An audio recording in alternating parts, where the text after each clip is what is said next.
Es el proceso constituyente y la estructura del borrador de la nueva Constitución. Todos los martes y jueves de 15:30 a 16 horas a través de Radio Ancoa de Linares.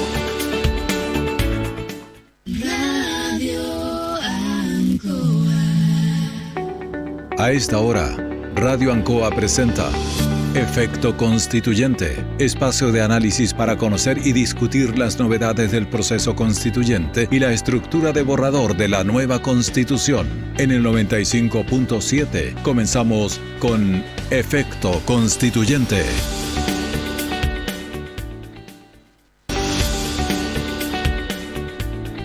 Muy buenas tardes, queridos auditores de Radio Ancoa en todas sus plataformas, YouTube, Facebook. Un saludo cordial a todos ustedes. Mi nombre es Héctor Hernández, abogado linarense, reemplazando en estos minutos a don Francisco Pancho Durán, que viene en camino y es el conductor de este programa Efecto Constituyente, pero encantado de poder conversar con ustedes, trabajar en esta difusión de lo que es el borrador del proyecto de constitución que todos los chilenos deberemos decidir, votar, si es que aprobamos o rechazamos el 4 de septiembre de este año 2022, una instancia crucial para los destinos de Chile. No da lo mismo, como algunos quieren decir a veces, lo que una norma, una ley diga, y en este caso la norma fundamental como es la Constitución. En la vida, el futuro y el destino de las personas importa, genera repercusiones, y es por eso que este tipo de programas como Efecto Constituyente tienen ese objetivo, dar a conocer este borrador y que usted se vaya generando su propia opinión. Seguramente en los minutos que vienen se nos incorporará don Francisco Durán, que como les decía viene en camino, y el tema de hoy a conversar con él, y en el que por supuesto estoy seguro todos manifestamos nuestra preocupación fundamental, es la educación. La semana pasada conversamos de seguridad, quedan muchos temas en el tintero, por cierto, salud, seguridad, delincuencia, trabajo, siempre son de los primeros temas en las prioridades de los chilenos según todas las encuestas, y por cierto uno mismo las pone en ese nivel de prioridades, pero el programa de hoy está destinado específicamente a hablar de la educación, de cómo este borrador de proyecto constitucional, de constitución, trata el tema de la educación y qué aspectos ha ido señalando. Por cierto, como me gusta hacerlo a mí, yo voy leyendo las normas en específico a propósito de la educación para que además de la opinión de cada uno de nosotros, usted pueda conocer lo que dice la norma. Pero me gustaría introducir este tema con algunos aspectos que son relevantes, que tienen que ver con la estadística. Siempre he dicho que en general el gran problema de la educación en Chile, porque algunos aspectos se han ido mejorando, es la calidad. Cómo enfrentar la mejoría en la calidad de la enseñanza que se entrega a nuestros hijos, hijas, a nuestros niños y jóvenes, tanto desde la educación prebásica, la parvularia, digamos, hasta la enseñanza superior, la universitaria. Y que desafortunadamente, habiendo tenido movimientos que generan o generaron discusión a propósito de la calidad de la educación desde principios de los años 2000, con los primeros mochilazos y después en los movimientos pingüinos, centrándose en la calidad de la educación, por una parte, y luego en el acceso universal o gratuito, por otra parte, desafortunadamente nos damos cuenta que si bien una de las patitas ha ido cobrando sentido, lo que tiene que ver con la gratuidad, hoy en Chile sabemos los rangos de gratuidad han ido aumentando, el presidente Bachelet inició este proceso, el presidente Piñera lo profundizó y seguramente se seguirá profundizando. Pero lo que siempre queda al debe es la calidad de la educación. Y decía esto porque en general las estadísticas y los indicadores en nuestro país nos dicen que la cobertura, es decir, cuántos jóvenes están en el sistema, ya sea en enseñanza básica, en enseñanza media, son bastante elevados y están a la par o en los mismos niveles que de los de la OCDE, es decir, esta Organización de Países Desarrollados de la cual Chile forma parte. Estos 33 países se está ampliando, pero 33 países hasta el minuto de las cuales Chile forma parte. Y ahí las estadísticas dicen que sobre el 90% de los estudiantes en edad escolar en enseñanza básica están en la educación en nuestros colegios, y en la enseñanza media cercana al 90%, 87, 88%, lo que nos pone en el mismo rango de los países desarrollados. Por lo tanto, en cobertura da la impresión que en esos ámbitos estamos bastante bien. En infraestructura en general, los colegios chilenos han ido mejorando notablemente, pero por supuesto todavía mantienen brechas relevantes, sobre todo en los colegios antiguos. Por ejemplo, lo hemos visto en colegios como los de Santiago, los emblemáticos, Instituto Nacional, Barros Arana. Hemos visto lo que se reclama en esos colegios, y lo podemos ver también en la educación rural, donde todavía la infraestructura sigue siendo bastante precaria, pero en eso se ha avanzado y el Estado sigue avanzando. Pero en lo que definitivamente el Estado da la impresión que es como si dejara que corriera o fluyera solo, es en la calidad. Por cierto, esa es una discusión más de fondo, que creo yo pasa por preguntarse hoy en día si los currículum, los programas de enseñanza están actualizados a la realidad. Si lo que se está enseñando hoy en día sirve para el ejercicio de la vida, sirve para proyectar carreras en específico, o si estamos ahí todavía al debe. Y mucho de lo que está pasando dentro de las aulas, que tiene que ver con lo que se está enseñando, también cómo es la calidad de eso que se está enseñando. Pasa eso, por cierto, por distintos ámbitos, mejorar la dignidad del ejercicio de la profesión de los profesores, mejorar la percepción que se tiene respecto de esa profesión, incentivando a los mejores y aquellos que tienen vocación para ejercer la profesión docente, y por supuesto retribuyéndoles remuneracionalmente como corresponde. Ya sabemos lo que son aquellas experiencias que siempre miramos, Finlandia, Nueva Zelanda, Australia, en los países nórdicos en general, cómo se les remunera a los profesores que son considerados el profesional de mayor alta estima y el más valorado, precisamente por la importancia de esa función. Pero por cierto, además de estos factores, es importante hincarle el diente a la calidad de la enseñanza. Y desde ese punto de vista, creo yo, el borrador de Constitución que se nos está planteando ha perdido una oportunidad relevante.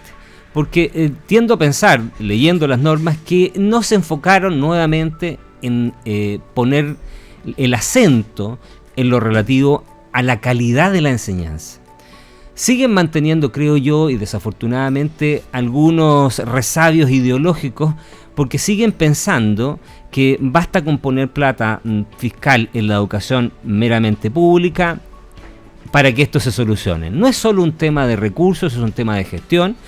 Y con esto cierro un poco porque acaba de llegar don Francisco Durán para que nos enlacemos la discusión, pero planteo estos temas como introducción al tema que nos convoca hoy, que es la educación. Francisco, ¿cómo estás? Buenas tardes. Bueno, gusto de saludarte, venía escuchándote y realmente creo que tú podrías reemplazar perfectamente en este programa, así que bueno, ya trabajo en otro, digamos, claro. Ya participo en otro. Así que bueno, agradecer a todas las personas que nos están escuchando en Efecto Constituyente y bueno, sumándome también a las reflexiones que tú ya estabas compartiendo respecto de educación y sobre todo me quedé con algo de lo que decía, o sea, nosotros estamos compartiendo el artículo. O sea, no es algo que nazca solamente de nuestra... nosotros, no es solo nuestra opinión. Claro, tú estás compartiendo el artículo y sobre el artículo estás ofreciendo las bajadas correspondientes. Exacto, mira, para ser más concreto y para que nuestros oyentes conozcan lo que dice este artículo, a mí me surgen varias dudas a propósito de lo que pasa con la educación particular subvencionada y con la educación particular. Voy a leer el artículo para que ustedes lo conozcan, el artículo 17 de la propuesta, el 282 final en el texto aparentemente. La educación será de acceso universal en todos sus niveles y obligatoria desde el nivel básico hasta la educación media. Ahí ya me surge una duda, pero lo voy a dejar para más adelante. El Sistema Nacional de Educación estará integrado por el establecimiento de instituciones de educación parvularia, básica, media y superior, creadas o reconocidas por el Estado. Ya en esta primera parte, Francisco, a mí me surge una duda, porque habla de que la educación será de acceso universal en todos sus niveles y obligatoria desde el nivel básico hasta la educación media. O sea, nos olvidamos de la educación preescolar, o sea, la educación parvularia. Si bien en la segunda parte se menciona, entonces hay como una incoherencia entre la primera parte de este artículo y la segunda parte, porque habla de la obligatoriedad, pero solo desde el nivel básico hasta el nivel medio, y deja fuera aparentemente la educación parvularia. No obstante, que después la menciona, pero dice que el sistema de educación estará integrado por la educación parvularia. Y yo quiero hacer el punto con respecto a dos situaciones. Bueno, que no lo mencione dentro de la estructura central del artículo, porque evidentemente después hace una mención, pero no sabemos si la mención es completamente suficiente respecto de la importancia del tema. eso ya lo va poniendo en una situación un tanto compleja. Nuestra Constitución actual, ¿a qué se refiere o qué parte habla de lo que es la educación? Como para ir haciendo el contrapunto y la construcción jurídica que hay porque después de lo que mencione hay construcción jurídica. Por supuesto. Y eso es lo que no estaría definido para la nueva Constitución. ¿Cómo funcionaría eso? A ver, yo creo que, para ser súper justo, que aquí se pecó de ambición. ¿Por qué? Porque estos aspectos que regula este artículo están regulados en Chile hoy en las leyes. Hay una ley de educación, antes tuvimos la LOCE, ¿te acuerdas? Después la Ley General de Educación. Esto se ha ido modificando y muchos de estos aspectos, la orgánica de la educación en Chile está regulada por ley. En la Constitución actual de 1980 originaria, de 2005 del presidente Lagos modificada, reconoce el derecho a la educación, más allá de que no plantea necesariamente estas disquisiciones más específicas porque esas están entregadas a la ley. Entonces, lo que hace este artículo, y vuelvo a insistir, pecando de ambición, pero desafortunadamente por eso mismo generando estas omisiones, es que, por una parte, aplicando una lógica, que es la lógica que el Estado aparentemente lo puede resolver todo, como dicen los argentinos, el Estado te cuida, pero en el fondo el Estado somos todos nosotros y el Estado no da abasto para resolver todos estos aspectos. La normativa chilena establece un sistema mixto de educación, de provisión particular y de provisión estatal, y con una participación intermedia que es copago, donde tú tienes el padre que aporta una cantidad de dinero y el Estado le aporta una retribución similar, que los es la colegios particulares subvencionados. Y desafortunadamente este artículo en su segunda parte no los menciona. ¿Y por qué? Porque, vuelvo a insistir, dice que la educación será de acceso universal, y hasta ahí estamos bien, pero después dice: el Estado deberá articular, gestionar y financiar un sistema de educación público de carácter laico y gratuito. Es la obligación que se le está fijando solo al Estado. Claro. Pero como te vuelvo a insistir, no menciona la educación privada en ninguna parte, ni menciona la educación particular subvencionada. ¿Por qué? Porque establece que los fondos serán para los colegios públicos. ¿Y qué pasa con la educación particular subvencionada? Si tenemos colegios privados, fantástico, se pagarán solo el que pueda pagar la educación privada, que lo pague, eso no es el problema. Pero ¿qué pasa con la educación particular subvencionada? Uno podría suponer que ese espacio intermedio, cofinanciado entre el Estado y el particular, que es parte del derecho también que tienen los padres a poder decidir a qué establecimiento van los hijos, que se cuestiona después en esta norma. Que se cuestiona en la norma y que lo que te da a entender es que se genera un gran sistema estatal. Porque el privado no te está diciendo que no va a dejar de existir. No, lo reconoce, de hecho. Claro, pero evidentemente el privado va a seguir guiándose bajo las reglas que tiene, que obviamente siempre está sujeto incluso más a lo que es el arancel o lo que ellos pagan. Pero lo peligroso que yo entiendo es que queda un espacio intermedio en donde el otro día creo que lo leía por ahí, 53% de la población en edad de estar en colegio pertenecen a los colegios particulares subvencionados. De hecho, me incluyo, yo también vengo de ese sistema. Claro, entonces, si no lo dice, se puede entender inmediatamente que ahí existe un riesgo de que esos... porque no está definido, y de hecho aquí yo podría estar haciendo un poquito de ficción, de que esos colegios particulares subvencionados tengan que pasar en algún momento a ser estatales. Es lo que se ha planteado. Claro. Es lo que se ha planteado. Como desafortunadamente no tenemos actas, y vuelvo a insistir que esto es muy peligroso, y aunque parezca muy leguleyo, digamos, uno no puede interpretar no se puede preguntar bien qué fue lo que planteó y por qué razones planteó el constituyente esta norma. Claro, ¿cuál fue el espíritu de la norma? Pero sí entendemos, leyendo estos artículos, que definitivamente los colegios particulares subvencionados no están considerados. Mira, te voy a seguir leyendo solo para que la gente lo escuche en su casa. El Estado deberá articular, gestionar y financiar un sistema de educación pública de carácter gratuito y laico, compuesto por establecimientos de instituciones estatales de todos los niveles y modalidades educativas. La educación pública constituye el eje estratégico del Sistema Nacional de Educación. Su ampliación y fortalecimiento es un deber primordial del Estado. El Estado deberá financiar este sistema de forma permanente, directa y pertinente y suficiente, a través de los aportes basales, a fin de cumplir plena y equitativamente con los fines y principios de educación. Te leo los otros dos artículos para que cerremos lo que es lentamente jurídico. El 18 dice, el artículo 18, la Constitución reconoce el derecho de las y los integrantes de cada comunidad educativa a participar en las definiciones del proyecto educativo. ahí parece que pudiéramos introducir los particulares subvencionados, pero si tú lees y con cadenas y armonizas con el artículo que recién leímos antes, habla de un sistema público. Entonces da la impresión que el padre puede participar en el proyecto público, no habla de un proyecto particular o particular subvencionado. Claro. Y el 19 dice: la Constitución garantiza la libertad de enseñanza y es deber del Estado respetarla. Esta comprende la libertad de los padres, madres, apoderados y apoderadas a elegir el tipo de educación de las personas a su cargo, respetando el interés superior y la autonomía progresiva de niños y niñas y adolescentes. Ahí también pareciera que, cuando dice que los padres pueden elegir el tipo de educación de las personas a su cargo, que pudiera estar considerado la educación privada. Si yo tengo plata y elijo llevar a mi hijo a una educación privada, lo hago.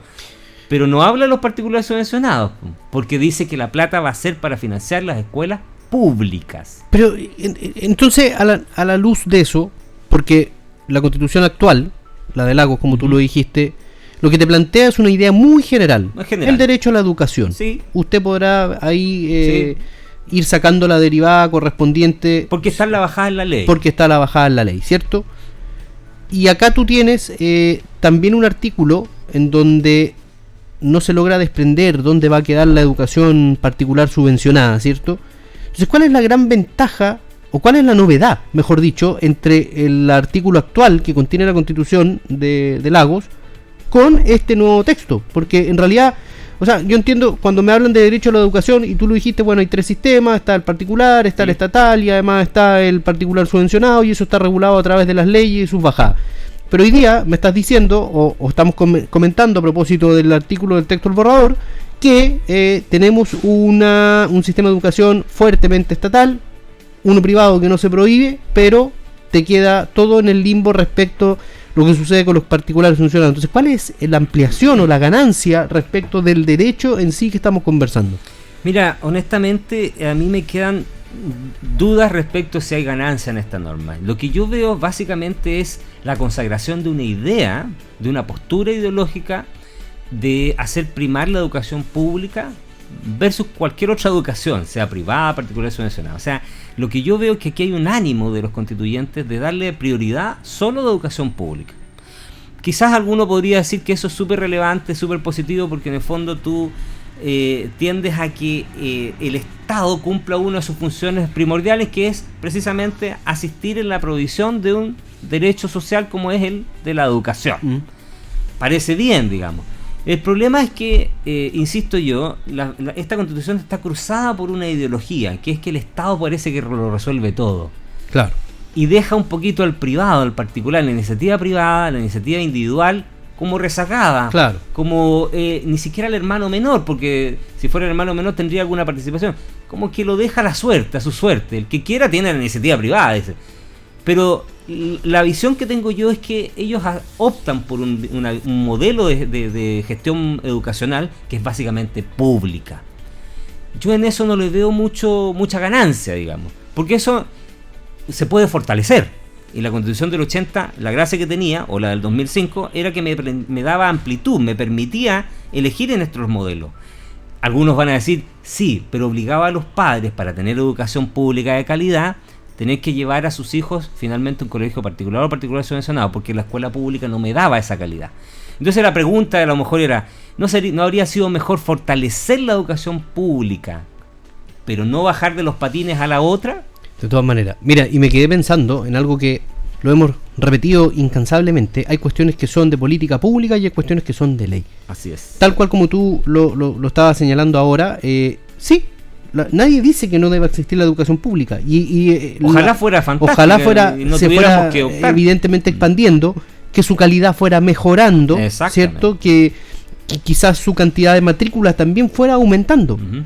Pero si eso no sucede es porque evidentemente hay cuestiones que son de política pública que hacen que este sistema no sea atractivo. Así es. Claro, para eso habría que tomar otras medidas que son en la vía de las reformas, no de la Constitución, sino que de la malla curricular, lo que decíamos al principio. Claro, sino que de todo lo que es el centro medular de lo que es la educación en sí, del corazón en sí.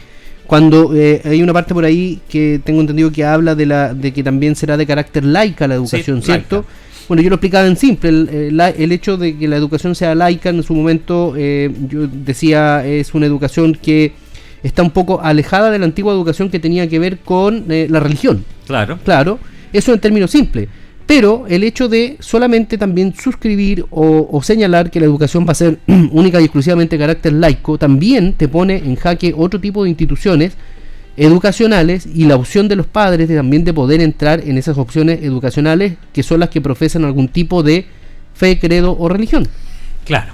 Mira, déjame, a propósito de lo que tú planteabas, de el fortalecimiento de la educación pública. Los problemas de la educación pública, ideal que tuviéramos un profesor, sabía que parece que venía alguien, tuvo que haber tenido algún inconveniente. Va a venir, así que deje planteado nomás. Perfecto, que lo podrá explicar mucho más, digamos, pero en mi experiencia, mi conocimiento, yo he hecho clase muchos años, mi papá era profesor, entonces vengo de una familia que está ligada a la educación también. Pasa mucho por la gestión. Bueno, muchas áreas de la política pública pasa por la gestión, eso no hay ninguna novedad, tú lo conoces, pues fuiste además autoridad regional. Entonces sabes que tiene que ver mucho, porque recursos puede haber, profesionales a lo mejor también hay, gestión suele faltar en mucha aplicación de política. Y lo que pasa con la educación pública en Chile es que gran parte de la educación que está municipalizada en Chile presenta las falencias porque depende de cada municipio. Claro. Y al depender de cada municipio, en el fondo, depende de las capacidades técnicas que tenga cada municipio, depende de las arcas fiscales que tenga municipio, claro. Y desafortunadamente, y digámoslo tal como son, también depende de los vaivenes políticos por cada municipio. Para tratar de resolver eso, ya hace varios años estamos en Chile viviendo un proceso que es la desmunicipalización de la educación municipal y que pasaría al Estado. ¿Ya? Ahí hay contradicciones con las autonomías de los municipios. Yo ahí, esa mezcolanza que se genera entre lo que han sido nuestras normas y los acuerdos que se han logrado en política versus lo que está planteando la Convención Constituyente, que quiere borrar y hacer borrón de cuenta nueva, es una mezcolanza que va a ser muy difícil que se coordine. Pero voy a la respuesta de lo que tú planteas. Tú tienes ya en Chile un proceso de desmunicipalización que va a hacer que esa educación que está en los municipios pase al Estado. Entonces, ¿no habría sido mejor que la Convención fortaleciera la educación pública, que ahora va a ser completamente administrada por el Estado, pero que dejara incólume los otros aspectos donde funciona mejor, que son la educación privada, la educación particular subvencionada, donde también el padre se hace responsable de lo que está en la educación que se le está dando a su hijo? ¿No habría sido mejor fortalecer los modelos en vez de, como desafortunadamente dijo por ahí un ministro, quitarle los patines a esos modelos que a todas luces es el preferido por la ciudadanía y que ha ido funcionando? Quizás no como quisiéramos, porque los índices también son malazos también, pero que está mejor que la otra. Claro.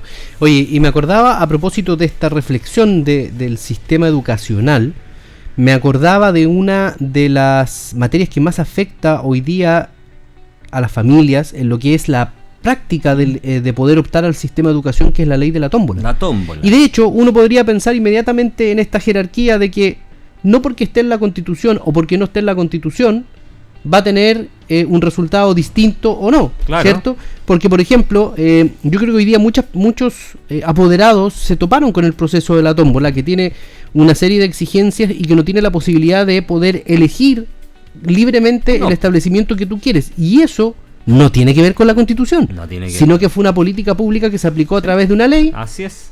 En el gobierno del presidente Bachelet. En el segundo gobierno de Bachelet, si mal no recuerdo. Claro. Entonces eso viene como a reforzar la tesis de que en realidad el sistema debe cambiar a través de la mejora de sus programas y de la ley.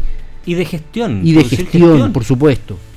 Sí, esa es la clave, la gestión es fundamental en esto, porque bueno, en Chile recursos, ¿tú sabes cuánto es el presupuesto de educación en Chile? 3.5, 3.4% del PIB. Eso es altísimo, es una cantidad pero gigantesca. La PGU es el 0.7 del Imagínate, PIB. La PGU es la pensión garantizada universal. De tres veces y media más. Imagínate, o sea, es una cantidad de dinero pero gigante, que cuesta imaginarla, que cuesta cifrarla, digamos. Oye, Héctor Hernández nos fue pillando ya a la hora. Nos quedó pendiente hablar del otro tema que estábamos hablando de seguridad, lo referido a lo que iba a suceder con el estado de excepción, que lo podemos tocar en el próximo programa, porque tiene el tiempo de acompañarnos, y profundizar un poquito más también en esta materia de educación, a pesar de que el cuadro general ya se entregó, usted leyó la norma, la compartió, por lo tanto no es mucho más lo que se puede desprender de aquello. Yo siempre digo, este proceso tenemos que enfrentarlo con la razón y no con la emoción. Por supuesto. Y para que usted analice lógicamente es necesario conocer el texto, y lo hemos leído, y no se deje llevar por la emocionalidad, que algunos como que se ponen una venda a los ojos y dice a tonta y a loca, ciegas, elijo esta u otra opción simplemente por la emocionalidad. Así es, así es. Bien, abogado Héctor Hernández, agradecido de acompañarnos hoy día en Efecto Constituyente en Radio Ancoa 95.7, y será hasta el próximo jueves, porque este martes es feriado. Así que muchas gracias. Gracias.